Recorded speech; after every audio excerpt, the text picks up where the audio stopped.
நான் C. Joseph Vijay எனும் நான்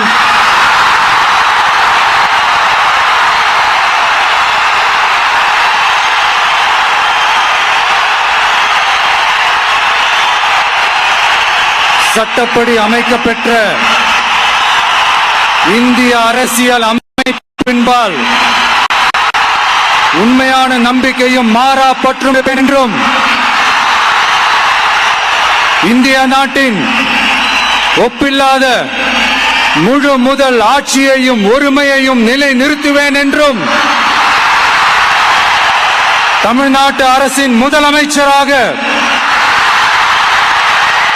உண்மையாகவும் உளச்சான்றின்படியும் என் கடமைகளை நிறைவேற்றுவேன் என்றும் அரசியல் அமைப்பிற்கும் சட்டத்திற்கும் இணங்க அச்சமும் ஒருதலை சார்பும் இன்றி விருப்பு வெறுப்பை விலக்கி பலதரப்பட்ட மக்கள் அனைவருக்கும் நேர்மையானதை செய்வேன் என்றும் ஆண்டவன் மீது ஆணையிட்டு உறுதிமொழிகிறேன்.